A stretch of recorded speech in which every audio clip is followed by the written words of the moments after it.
खुदावंद यीशु मसीह की सलीब के वक्त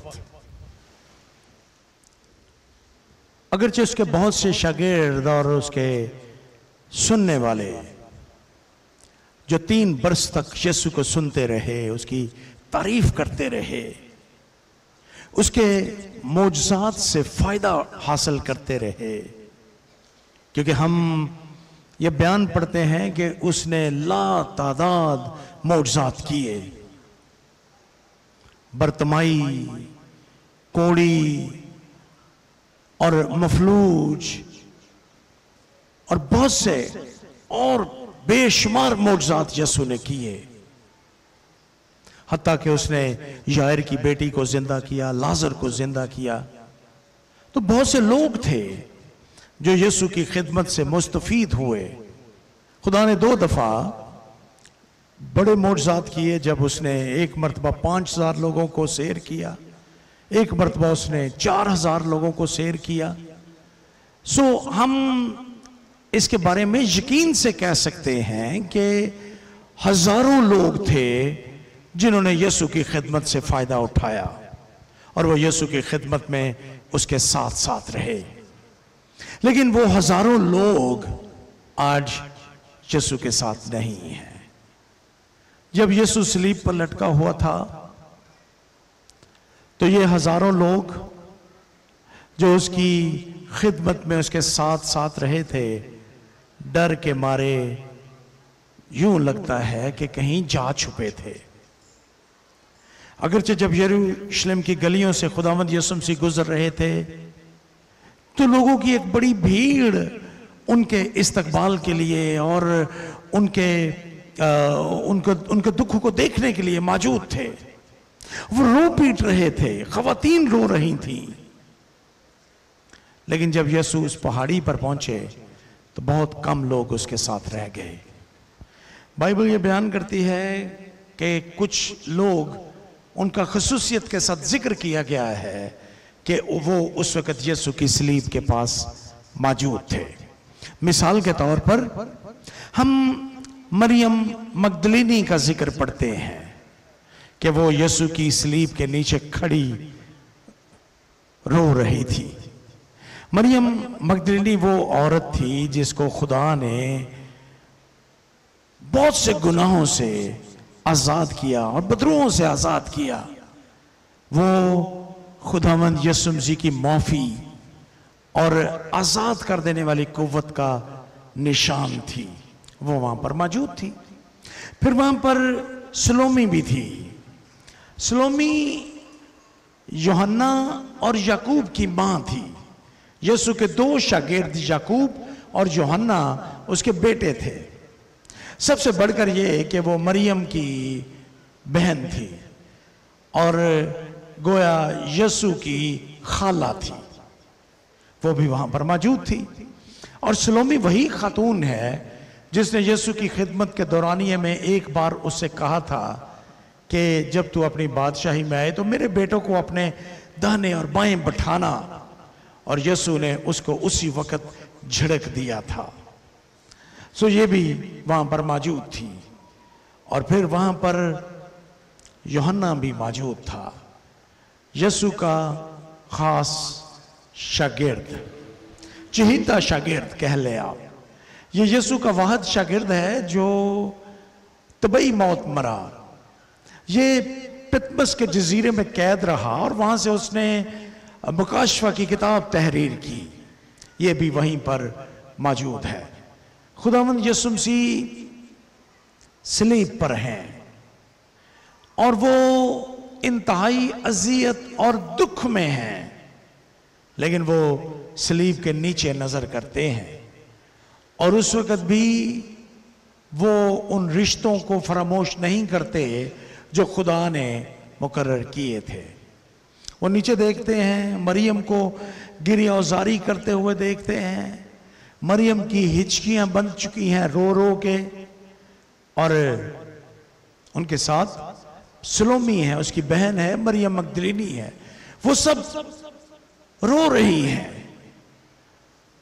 और यह भी मुमकिन है कि जब वो रोती होंगी बुलंद आवाज से तो रोमी सिपाही उनको मना करते होंगे कि वो ना रोएं, वो आहुजारी ना करें, इसलिए वो हिचकियों में कम आवाज के साथ वो रो रही हैं, गिरियाजारी कर रही हैं। खुदावंद यीशु मसीह सलीब पर से उन पर निगाह करता है और उसको ये पूरा गिरोह, यूहन्ना, मरियम मगदलीनी, सलोमी और यीशु की मां मरियम, ये चारों नजर आते हैं। यीशु अपनी मां से कहता है, ऐ औरत देख, ये तेरा बेटा है, यूहन्ना को। और यूहन्ना को कहते हैं, ये आपको बयान मिलेगा यूहन्ना के इंजीली बयान और उसके 19वें बाब में। यूहन्ना का इंजीली बयान उसका 19वां बाब और उसकी 25वीं से 27वीं आयत में आपको ये बयान मिलेगा। यीशु की सलीब के पास उसकी माँ और उसकी बहन, उसकी माँ की बहन मरियम क्लोपास की बीवी और मरियम मगदलीनी खड़ी थी। यीशु ने अपनी माँ और उस शागिर्द को जिससे मोहब्बत खड़ा रखता था पास खड़े देखकर कहा, ऐ औरत देख, ये तेरा बेटा ये है। और फिर शागिर्द से कहा, देख तेरी माँ ये है। यीशु ने यूहन्ना को, जो उसका पसंदीदा शागिर्द था, अपनी मां मरियम की जिम्मेदारी उसके कंधों पर डाल दी। हम कहेंगे कि ये इसलिए ऐसा हुआ क्योंकि खुदावंद यीशु मसीह पुराने ऐहदनामे को भी जानते थे, वो खुदा है, और चूंकि उसने ये हुक्म दे रखा था कि अपने मां बाप की इज्जत करें लोग, इसलिए उसने उस हुक्म को अपनी जिंदगी में भी पूरा किया। और उसने अपनी मां से मोहब्बत रखी और उसने यूहन्ना से कहा कि ये तेरी मां है, आज के बाद तूने इसकी मां की तरह इसकी लुक आफ्टर करनी है, इसकी निगहदाश्त करनी है। कलाम ये बयान करता है कि यूहन्ना उसी वक्त मरियम को अपने घर ले गया। बाद यूहन्ना इफसुस में क़याम पजीर रहा और आज भी इफसुस शहर में, जो तुर्की में है, वहां पर इफसुस शहर के जो खंडरात हैं, वहां पर एक घर को मरियम का घर कहा जाता है। अमाल की किताब बयान करती है कि यरूशलेम में भी उनका एक घर था, और जब यीशु आसमान पर उठाए गए तो उसके बाद मरियम के घर में, या यूहन्ना और मरियम के घर में ईमानदार इबादत करने के लिए जमा, दुआ करने के लिए वहां पर जमा हुआ करते थे। तो यीशु ने अपनी मां की जिम्मेदारी यूहन्ना को सौंप दी और यूहन्ना के सुपुर्द उन्होंने अपनी मां की जिम्मेदारी की कि तुम आज के बाद इसकी देखभाल करना। मेरे और आपके लिए इसमें कुछ और मानी भी पोशीदा है। इसमें यह मानी भी पोशीदा है कि खुदावंद यीशु मसीह इंसानी रिश्तों को फरामोश नहीं करता। सलीब पर अगरचे वो सख्त जांकने की हालत में था, लेकिन इसके बावजूद वो इस मोहब्बत के रिश्ते को फरामोश नहीं करता कि उसकी मां ने किस कदर मोहब्बत के साथ उसकी परवरिश की थी, और सारे लान तान और लोगों के तानों को सुनने के बावजूद वो यीशु से अपनी मोहब्बत का इजहार करती रही, और उसने हमेशा यीशु के साथ खड़े होकर उसकी हौसला अफजाई की थी। सो वो इन सारी बातों से वाकिफ था। गोया ये कलमा आज मैं इसको इन मानों में आपके साथ रखना चाहता हूं कि इंसानी रिश्तों की कदर जो है ये बहुत अहम है। यीशु सलीब पर से देख रहा है और वो इन रिश्तों की इकदार को सारी दुनिया के सामने, मेरे और आपके सामने भी बयान कर रहा है। आज हम एक ऐसी दुनिया में रहते हैं जहां पर रिश्ते मर रहे हैं। हम और बहुत सी चीजों को तरजीह देते हैं अपने रिश्तों पे, लेकिन जो रिश्ते खुदा की तरफ से हमारे लिए कायम किए जाते हैं, हम उनकी अहमियत को कभी फरामोश ना करें, पहली बात। दूसरी बात इसमें यह भी मानी पोशीदा है कि जब हम यीशु पर ईमान लाते हैं तो हम भी एक दूसरे के अजीज बन जाते हैं, क्योंकि जब हम खुदावंद के खानदान में शरीक होते हैं तो गोया हम उसके खानदान में शरीक होने की वजह से एक दूसरे के रिश्तेदार बन जाते हैं। यीशु मसीह पर ईमान लाने की बदौलत हम भाई बहन के रिश्तों में तब्दील हो जाते हैं, हमारे ताल्लुक। और खुदा ये चाहता है कि हम एक दूसरे की वैल्यू करें। जब मैं ये कहता हूं कि हम मसीह पर ईमान रखने की बदौलत अपने मसीही खानदान की वैल्यू करें, तो इससे मुराद हमारा कलीसियाई खानदान भी हो सकता है। हम अपने कलीसियाई खानदान की वैल्यू करें। आप जानें कि ये खानदान जो खुदा ने आपको दिया है बतौर कलीसिया, ये कितना अहम है। और इसमें एक दूसरे की मदद करना, गलतियों के खत में पालूस कहता है एक दूसरे का बार उठाओ और यूं मसीह की शरीयत को पूरा करो। सो एक दूसरे की मदद करना, एक दूसरे को तामीर करना, एक दूसरे को आगे लेकर बढ़ना, एक दूसरे की ज़रूरत में उसके साथ खड़े होना, ये हमारा फ़र्ज़ है। मैं आपको नसीहत करूँगा कि आप इस ख़ानदान को जो खुदा ने यीशु मसीह पर ईमान लाने की बदौलत आपको अता किया है, इसको फरामोश ना करें। ये छठा पहर था जब यीशु ने ये कलमा कहा, और उसके बाद एक ऐसे कलमे की बारी आती है जब पूरी दुनिया के हालात हमें बदलते हुए नजर आते हैं। इसके बाद लिखा है कि छठे कलमे से लेकर 9वें कलमे तक पूरी दुनिया में अंधेरा छाया रहा। आइए मत्ती का इंजीली बयान उसका 27वां बाब और उसकी 45वीं से 46वीं आयत तक देखें। यहाँ पर लिखा है, और दूसरे से लेकर तीसरे पहर तक तमाम मुल्क में अंधेरा छाया रहा, और तीसरे पहर के करीब यीशु ने बड़ी आवाज से चिल्लाकर कहा, एली एली लमा शबक्तनी, यानी ऐ मेरे खुदा तूने मुझे क्यों छोड़ दिया। ये कलमा खुदा ने उस वक्त कहा जब पूरी दुनिया पर अंधेरा छा चुका था, और ये अंधेरा 3 पहरों तक छाया रहा पूरी दुनिया पर।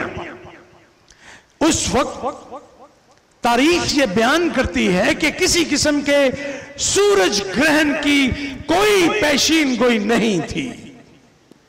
तारीख ये भी बयान करती है कि उस दिन अर्ज़े पाक पर या अर्ज़े फिलिस्तीन में किसी किस्म का कोई रेत का तूफान भी नहीं था जिसने सूरज को आम लोगों की नजरों से छुपा दिया था। ऐसा कुछ भी नहीं था उस दिन। लेकिन ये अंधेरा, ये डार्कनेस, ये तारीकी, मुकम्मल तारीकी छाई रही वहां पर। क्यों हुआ? ये तारीकी उस वक्त क्यों छा गई? ये तारीकी इसलिए छा गई क्योंकि खुदा अपने इंसाफ को पूरा कर रहा था। ये वो वक्त है जब सरदार काहिन खून लेता था कफारे का, और उसको लेकर वो पाक तरीन मकाम पर जाता था और वहां पर वो इस खून को पेश करता था। ये वो वक्त है जब खुदा रात की तारीकी में, जब हर चीज तारीकी के पर्दे में छुपी हुई थी, अपने फरिश्ते को भेजता है ताकि वो मिस्र के तमाम कस्बों और देहातों में, उसके गली कूचों में, उसकी हर एक गली से गुजरे और खुदा के इंसाफ को पूरा करे कि जिस दरवाजे पर खून है उसको छोड़ दे, और जिस पर खून नहीं है उसके हर एक पहलौठे को, खा वो इंसानों का हो खा जानवरों का हो, उसको मार दिया जाए। खुदा इस तारीकी में अपने अदल को पूरा कर रहा था। जब खुदा अपने अदल को पूरा कर रहा था तो खुदावंद यीशु मसीह को भी चूंकि ये कुर्बानी इंसानों के लिए थी, वो हमारा, मेरा और आपका इफ्जी बना था, और उसके लिए जरूरी था कि वो एक बेगुनाह इंसान के तौर पर सलीब पर अपनी जान दे।